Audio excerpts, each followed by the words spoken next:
Hey everybody, welcome back to the channel. I'm Tennessee Fats, and today I'm doing another Robert E. Howard Battle Royale. And I had to go back in my episodes to actually find out what number am I up to now. This is number 9. The good part about that is we're getting through a lot of Robert E. Howard content, and we're going through a lot of comics as we're doing this. And really, I'm shortening your list when you're out there shopping so much every time I do this. And that's really the goal of the series. The goal of the series is if you were to come up to me on the street and say, Tennessee Fats, what Robert E. Howard adaptation should I be reading? You're going to have a short list when we're done. That's it. So for those of you who don't know, the way we do this in this series is I'm going to take an original Robert E. Howard story. I'm going to give you the synopsis of what happens in that. So spoiler alert, I am going to tell you what happens. Then I'm going to compare and contrast 2 different comic adaptations. I'm going to give you the good, the bad, and the ugly for each comic adaptation. And live, when I'm recording this, I'm going to say, this is the one we're going with. That's the better one. That's the worst one. And that's how objective we are when we tear through this whole thing. Which one's closer to Robert E. Howard? That's simple. Ignore all the other aspects. Which one's closer? There you go. Now, this one's actually a bit of a misnomer in the title. Is it really a Robert E. Howard Battle Royale? It's actually closer to a Robert E. Howard Border Skirmish, because this one is actually by the same company, the same story, but there's very slight differences between these 2 versions. So I thought they warranted a comparison. Ladies and gentlemen, I'm not going to waste any more time on this. What we're covering today is Robert E. Howard's Black Colossus. Let's get into the books. And we're back. Now I tell you, this is where I do the obligatory YouTubing every time on one of these videos. If you enjoyed the video, give it a thumbs up. Make a comment below and let me know what you think of some of the things I've said in the video. And by all means, if you like the content I'm putting on the channel, subscribe. I tell you, it's interesting watching this channel grow over time because, let's face facts, this is a fairly specialized topic that we're talking about. And maybe it's not for everybody. But those of you who are enjoying it, are commenting and are subscribing, and I thank you for that. And for those of you who aren't subscribing and giving a thumbs up or commenting, please consider doing so. It helps me, quite frankly continue to pop up on your searches when you're looking on YouTube later. All right, as I mentioned earlier, today, what are we talking about? We are talking about Robert E. Howard's Black Colossus. I've shown you guys this book before. This is my collection of Conan stories. I've had a couple of people ask me, what collection is this? This is on Amazon. It's called the Nighttime Editions Complete Collection. And what it is a collection of everything that Robert E. Howard wrote while he was alive. It doesn't include any of the stories that were written after the fact by different authors. It also doesn't include anything that was only partially written and finished off by a different author, well, quite frankly, but post-mortem.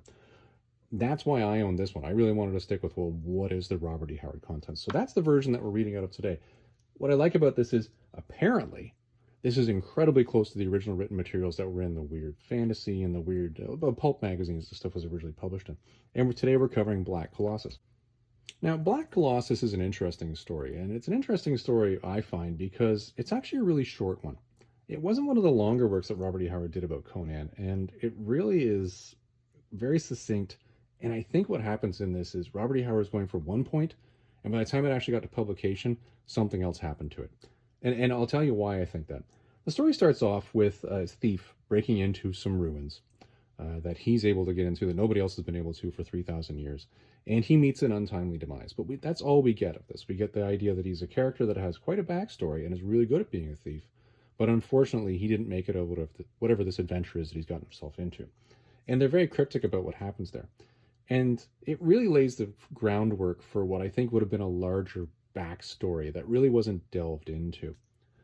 Not just of the thief, although we do know Robert E. Howard does that a couple times. Just think of the thief that Conan ran into in the Tower of the Elephant. There's a thief that really had a backstory that Robert E. Howard was hinting, but was never developed later. Same thing for this particular thief in this case. And that just truncates. It just stops. That's the end of that particular chapter. And then we shift over to a royal palace. And we shift over to a princess that's running the royal palace while her brother is being ransomed elsewhere. And you get a little bit of a backstory into the brother being, well, held captive, really, with an offer for ransom. But you also get some story about the fact that, you know, this other kingdom that's actually holding the brother is considering turning around and giving the brother to another enemy of the kingdom.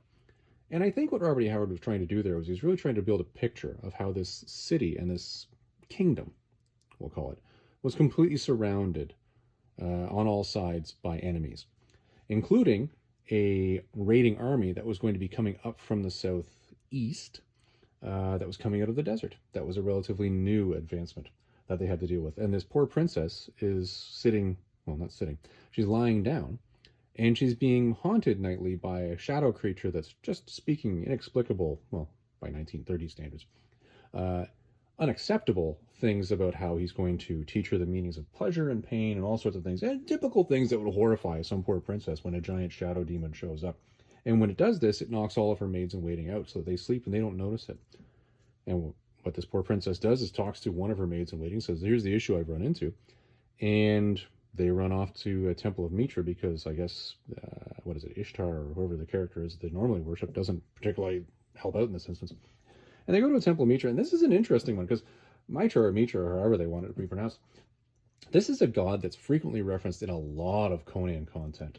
But I've never run into a situation in where a god is talking to a character in Robert E. Howard's stories. But in this one, it does. The princess and her maiden-waiting go to this temple, and before she can even say what's happening, apparently the embodiment of Mitra, which is in the temple, tells her what to do and says, you need to go out of here, and the first thing you do is you give your kingdom to the first man you meet on the street. You leave the palace, go do that, and that's going to solve your problem. And, well, the princess doesn't even think twice. She's like, you know what? If a god is telling me to do this, I'm going to go do that. Goes and does it. I don't know. That seemed like a bit of a plot device to me. But, everything can be labeled a plot device when you look at it at the end of the day. But that one seemed a little bit obvious. It makes you wonder how you got there. But she does. She wanders out into the street, and she runs into, guess who? Conan, who was part of the mercenary army that they've hired because they don't have enough of their own knights to defend themselves from all of these enemies. And she says, great, let's go back to the palace. And Conan's thinking he was going to be doing some shtupping. And lo and behold, he finds out when he gets in the palace, oh, wait, you're a princess, it's a trap. And she says, no. You're going to run my army. Conan sort of laughs it off. And then the princess goes out and gets her three, well, quite frankly, but top advisors and says, this is the new guy running your army. And guess what? One of the top advisors is the guy who actually heads the mercenary troop that Conan works for. Well, the actual knight guy, who is a count, he's not too happy about this. And he's apparently the cousin of the princess, who, quite frankly, wants to marry her. Well, think what you want of that. Advisor, who's the educated guy, is like, I'm not too pleased with this, but whatever. And then you've got the leader of the mercenaries like, are you kidding me? That guy's a psychopath. Politely. But, he's the best darn swordsman or pikeman I've ever seen, so yeah, go for it. And he says, well, I'm getting paid one way or another, so I don't care. I'll follow whoever you want me to follow. And they dress Conan up in a complete suit of armor. Conan heads off thinking, okay, great, we've got the army. Let's go and fight this guy who's invading from the desert because that's our top priority right now. And let's go do that. One of the things that is disgusting through this whole process, though, when we're talking about the army that's invading up from the desert, though, is you're getting a description of it. It's a description of this wizard leader who's come out of nowhere, come out of the desert, rides a camel. He's really dangerous. He casts all sorts of spells. And a Stygian prince has brought over a whole bunch of troops and joined him. And you're thinking, okay, that sounds like a pretty big army. Well, it is a pretty big army, and they're coming. And then you get to the point where they're about, because they know where this army is coming from. Nothing is hidden here. This army is camping up by a well. Conan heads his army out and gets up into some high ground. And based on the description, it sounds like Conan is sitting at the top of a valley that's heading down. Like, this is all high ground. He's sitting here on a plateau. And the enemy's army is coming up here. Now, I don't know if you guys have seen 300, but, when you have a choke point, you should probably keep it. When you have the high ground, you should probably keep it. Conan decides, no, we're going to wait right here and wait for these guys to come up. Well, as they're standing there waiting for this whole thing to happen, they're chatting, and he's talking to the princess, who has another nighttime visit from this, I don't know, what do we call him, a wizard? I don't know, whatever, demon? Who knows? She has another nighttime visit from that guy. She's scared. Conan calms her down. And they go out the next day, and he's thinking, okay, well, yeah, look it out there. That's pretty scary. And Conan has one of his thief friends come barging into the camp and says, oh, by the way, that wizard dude? Yeah, that guy? Yeah, he's 3,000 years old, and he's this dead guy that's on this coin. That's a bit of a, whoops. That would have been nice to know earlier. Well, we found out now. Conan is sitting at the top of this, goes, well, I know it. I'm not really concerned about the fact that this guy's a wizard dude. He died once, maybe he'll die again. Let's go. And as he's sitting at the top of this thing watching, because he knows this army's out here somewhere, some fog comes rolling in. Lots of fog. But then the fog suddenly dissipates. Poof, it's gone. And suddenly, boom, there's thousands of soldiers sitting down here. And Conan's up here. It's like, ooh, this is, Well, they're down there, I'm up here. This is all good. Well, the knight guy, Count, doesn't want to listen to Conan, leads a charge down into this mess. And, of course, they all die. You know, wizards and, I guess, cavalry guys riding out, they don't mix. So they all die. Because the whole thing was a feint just to lead the bad guys out. Conan was right not to attack. The knights were dumb. They all died. Yeah, that's the moral of that story. And then the army actually just brings itself up and comes charging up. And Conan knows he's got the high ground. He also knows he has a pinch point. And the interesting aspect is, okay, I have a pinch point, so what this means is these guys are going to just try to continue to wail against me to try to get through here and then back to the kingdom. If I can hold this, I can hold this. But, you know, losing all those knights didn't do me that good. But they describe a fairly epic battle. Robert E. Howard spends a lot of time describing this. Conan's holding the line. These guys are surging. He's got archers shooting down at them from the side. They're dropping, but they're still coming. And Conan's thinking, wow, I expected these guys would kind of, you know, fall back a little bit with all the archers shooting at them, but no, they're still coming. In fact, they're climbing up the walls and they're attacking my archers now. This is bad. And he says, well, dude, you go and do a little wrap around here and attack these guys from behind. And he continues to hold the ground. And he's waiting for this guy to attack, and when he sees him, he's like, well, he's not actually attacking. That's a bit of a problem. He seems to be held up over here. So Conan takes, well, what they described earlier in the troop as sort of being the poor knights, the knights who couldn't afford horses, the junior knights. And he runs over and he says, okay, boys, get on your horses is what we're going to do. And I couldn't figure out this from the actual description. He was either going to attack from here or from here. I don't know. But either way, he was going to literally tear down one of these cliffs on these horses and go and attack these guys from the side. Well, he did. And a lot of people didn't make it down that hill. All part of this epic battle that's described. But when they cut them off from me, when Conan cuts them off from the side, his other guy comes and cuts them off from the side. And these guys completely lose their fighting spirit. And they just bolt. And while they're bolting, they're just getting slaughtered. It is just a slaughter. During the slaughter, Conan runs into this Stygian prince guy who had joined this nomadic wizard dude. And when he did this, he came in thinking he was going to take over this particular kingdom that Conan is now defending. Well, Conan and this guy now get into this epic battle. This guy clearly has the upper hand. And he's described as a giant of a man. Well, Conan somehow manages to kill him, even though he's bashing him on the head with a rock. Conan manages to find a knife and stab him, and the guy dies. And you would think, okay, well, that's the end of the battle, I guess. So now what's going to happen? Now we need to deal with this wizard, because, you know, we spent a lot of content in the story on this particular wizard, on this battle. We got to get to this wizard, because everybody's been alluding to this wizard, all the way through the story. This has been the background. Well, wizard comes tearing through the troops, grabs the princess, tears back out through the troops. Conan tries to stop him, gets bonked out of the way, and Conan jumps on a horse and starts chasing them, gives chase. Now, this is where I think there's a bit of a hole here. Conan has ridden out to this particular crux point here where they're having the attack. But the ruins where this wizard guy, like if we're having a battle here, the ruins are way over here. Like, we're talking like hundreds of leagues distance.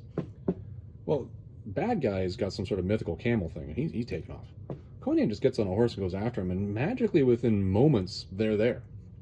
And interestingly, and we don't really get a story of this because it was never really developed, the demon that was driving this chariot with the camel throws the bad guy off. Just says, no, get out of here. Throws him off and the girl and just takes off, rides off into the sky. And fortunately, he does this while they're at this guy's sort of home base, where we saw that thief at the very beginning of the story breaking into. Conan chases them into the same sort of temple where this thief guy had entered at the beginning. There's the body of a snake that this thief guy had killed, which was part of the whole story at the beginning.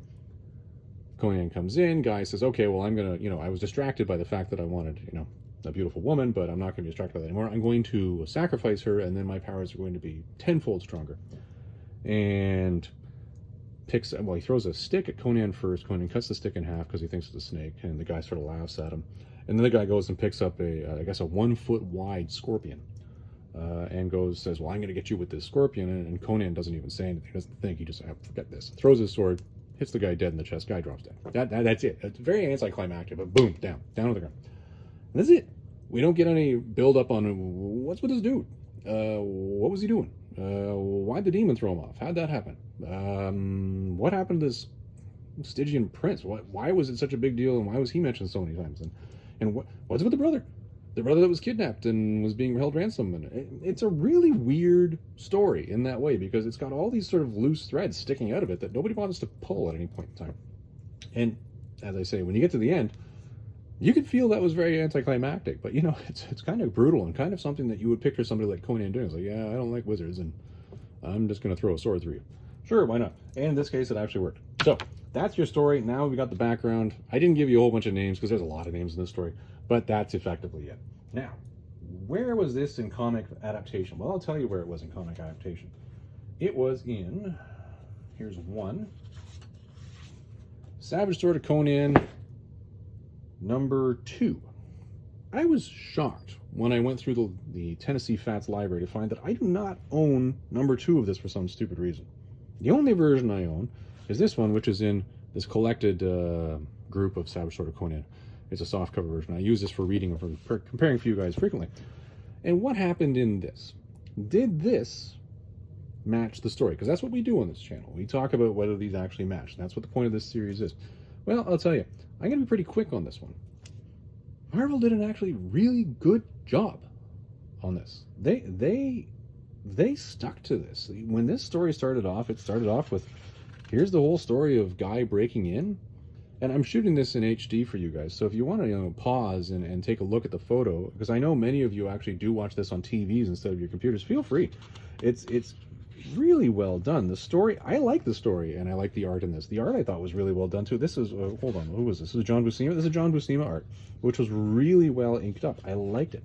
Well done. The story very much matched. Here's the story of the thief at the beginning. You get the story of where he killed the snake thing, and that was kind of important. You get, suddenly he's captured, well, he turns around and screams, and that was the only thing. And here's, now we've got this princess. She's having a hard time. There's demon guy in the distance visiting her at night. And she heads off into the Temple of Mitra. Here's Mitra doing his whole talkie-talkies. Ishtar. Yeah, Ishtar was the god. I was right. I did get that correct earlier. Thumbs up for me. Old man brain kicking in. Anyway, one is out in the street, meets Conan. Conan thinks it's a trap. Comes back. Gets told, no, you're going to take over the army. He's like, all right. And here he is with the maiden waiting. Yeah, it's funny, the undertone that I get from the maiden waiting here and the maiden waiting leading here, said something happened here while the princess was out. Sounded fairly stooping-like to me, especially when I see the princess down here saying, and this time Vetessa, or Vetisa more correctly, you will help Captain Conan get dressed. Well, he didn't actually get undressed here. He was wearing the same thing. I think there was an allusion there to stooping. I'm just going to leave it at that. Anyways, he puts on his armor, which doesn't really match what Robert E. Howard was. Robert E. Howard was very clear this is a full suit of armor, whereas this is just a breastplate and some, greaves. But either way, away he goes. They head off. They go to meet the bad guys. Here they're heading out to the point in the what I described earlier as that top of the mountain plateau. She's being haunted by, bad wizard guy. Here's the guy coming and saying, oh, by the way, that's here I went and I saw this dead thief when I checked it out, and by the way, this is this guy, the guy who actually was the wizard here. This is totally who the bad guy is here. And when she sees the face on the coin, she passes out because she recognizes it, and, it's horrifying. Anyways, battle happens. Battle in the Marvel version, and I think this was very much a page count issue, was truncated. This did not speak to really what was Conan using strategy and holding the high ground and not being lured into a trap. Here is the count guy who leads off and gets everybody killed because wizards and cavalry don't mix, and that's part of the story. But the whole thing with bashing against this point and holding the point, doing the whole 300 type thing at the Hellspawn, didn't really come through. Instead, what happens is as soon as the knights are dead, Conan grabs his guys and immediately charges out. And they don't really get into how it was that he was able to defeat this supposedly massive army, because he just rides in and then he gets into a fight with, by the way, there's the Stygian prince. And he's bashing him with his head with a rock, and he stabs him, and that's it. And you're thinking, okay, well, that was really quick. Are we now getting too quick through the remainder of the material? Well, no, they didn't. They actually started to slow things down again. It seemed to me like they were just trying to speed up that whole battle thing. Here's Conan when the princess has been kidnapped. He's charging along. This was a very odd line. I'm going to bring this on up here for you. Doodle, doodle, doodle, doodle, doodle, doodle. It's like SCTV, like, 3D vision. Count Floyd, what was it, his Monster Thriller Horror Theater? Anyways, right here, Mananan Mac Lear. Remember that. We're going to come back to that. Anyways, he goes off, and here is, where are we here? There is the wizard and the princess getting thrown off by the demon. The demon then rides off into the sky. Conan chases them along. And you're thinking, okay, we're going to have this really quick anticlimactic sort of, throw the sword sort of thing. But then you get this really long discussion. It's a very long discussion between Conan and this wizard. Well, Conan really didn't have any long discussion between him and the wizard in the story. It didn't happen. And the other thing is, you see the wizard here, and he's completely grotesque and deformed. He was never described as grotesque and deformed in the story. So are we trying to make him more of a monster here? Not quite something I understand. What they do describe in Robert E. Howard's work is that he's a giant of a man. He's huge. But definitely not a monster. Anyways, you get to the point where you're thinking Conan's going to throw the sword, and lo and behold, Conan does throw the sword. It does follow that, but he makes it a much more pronounced thing, because in the Robert E. Howard version, this was supposed to be like a surprise move that kills the wizard, whereas here it's, oh, this big thing, I'm going to throw a sword at you, and he does. And he dies. The princess is all upset and says, no, I want some hugs and kisses, and he gives him hugs and kisses, and everything's fine. And now you really, again, the way they close this off, which is unlike in the Robert E. Howard version, which is over there on the desk, by the way, in case you're wondering, there again is an allusion here to stooping. I'm not sure that this princess, after going through all of this schlamazel, is going to be stooping with Conan in the middle of a tomb where she was just about to be sacrificed. And the other thing that kind of makes you wonder here is, what are you going to do with all this loot? One of the things described in the story was that this temple was chock-a-block full of loot. Like, we're talking an inch of gold dust on the floor underneath all of the gold, just because they decided to throw an inch of gold dust on the floor. That's a lot of loot. So, was Robert E. Howard alluding to the fact that all his loot is here because that's now going to give her kingdom the money to pay the ransom for the brother that then might solve the problem? I don't know. I honestly don't know. It's, as I say, it really wrapped up really shortly. Now, why Marvel added all this dialogue between them at the end when they raced through the battle scene just to get back on speed, I don't know. But, you know what? I think it was a good version. I think Marvel did a good job with this. That's my 2 cents in this. Now, for the Conan purists out there, you're going to be saying, Tennessee Fats, I've waited all this time because there is no other comic adaptation of Black Colossus. You're completely full of baloney, and I've wanted to see exactly what it is you're talking about here. Well, bam, there it is. Marvel Treasury Edition, number 15, 1977, special collector's issue. Woo! Yeah. For those of you who don't know what a Marvel Treasury Edition is, well, as you can see, it's high gloss, and it's a cardstock cover.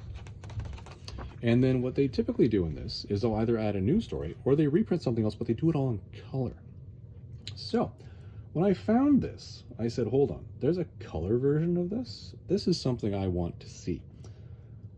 I wouldn't have made a video out of this unless I opened this up and I saw that.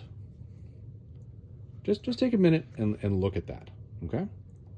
That's the color version that they did, all right? This is... okay, black and white, all right, which is very good. I said I like the art. Color. Whoa. That, kabam. I tell you, when this hit the table, it was like one of those, excuse me while I whip this out moments. It was beautiful. This literally made me say, no. This is not just a reprint. This is a different version. And if the point of my videos is to tell people, hey, listen, if you're only going to buy one version, this is the one you should buy. Forget the Savage Sword version. It's great, don't get me wrong, but forget it. This is gorgeous. You need to take the time and go find yourself the Marvel Treasury Edition to actually read this. This is the color just screams. And one of the things that was a question for me when I read the story was, where did the title Black Colossus come from? I don't really have a sense of who was the Black Colossus is this? Was the Black Colossus some sort of nameless force that was out there? What was it? And then I wondered, well, he runs into two antagonists in this, either one of which could really be the Black Colossus. Well, which one is it? Is it, let's go to it. Is it, wait a minute. No, where's the guy? Here he is. Is it the Stygian Prince, who was described in the book as being massive dude, or was it the actual wizard? Well, because the wizard is so grotesque, it's kind of hard to tell. I'm having a hard time, based on the way they colored this, to determine whether this is something that Marvel was trying to make a quote-unquote Black Colossus. Was this supposed to be an African-American Colossus? Was that what Robert E. Howard meant when he did this? Bear in mind, this was written in the 30s. Language they would have used then is a little different than what we're thinking is acceptable now. Was he literally talking about a person? I don't know. I honestly do not know. I'm to the point where I'm thinking the Black Colossus might just represent literally this giant threat that he faced in the battle, because Robert E. Howard spent so much time discovering and depicting that battle and the challenges to it. Was that the giant monstrosity that was the Colossus that Conan had to face? I don't know. It makes it very difficult, but if you're going to try to figure that out, I would suggest you do it with the color version. Ladies and gentlemen, the Treasury Edition, Marvel Treasury Edition number 15, this, and without any further ado, needs to be claimed as the winner, the unequivocal winner in this. This was stunning. Reading this, even though it's the exact same story, just makes that other thing go to shame. And on top of that, this is the best map of the Hyborian Age I have ever seen, completed in 1977. Because this actually has the ruins that they had to go to, and there's the kingdom at question. Look at the distance there. Oh yeah, you could totally ride that in like minutes on a normal horse. Sure. Yeah. Anyway, there you go. That's my conclusion. Give it to the Marvel Treasury Edition 100%. That is, in my opinion, a completely different version, just because when you read it, it is so stunning in how it's presented over top of the Savage Sword version. Now, one of the things I told you guys earlier was when we were going through this, I said, pay attention to this phrase here, because this one just sort of seemed odd to me, and I'm going to go back to that. It was Menanan, what is it? Hold on. Menanan Maclear? Hold on. We're getting there. Bear with me now. There you go. Menanan Maclear. Right there. I pointed that out and said, pay attention to this. Robert E. Howard and H.P. Lovecraft, both of them loved to add content that was sort of folklorish. They did. They really did. Robert E. Howard did that many times. Most of the Hyborian Age, what he's done is he's taken a lot of stories that were folklore to Europe, and he's twisted a lot of it to turn it into the characters and the races and the people that you run into here. Menanan Maclear,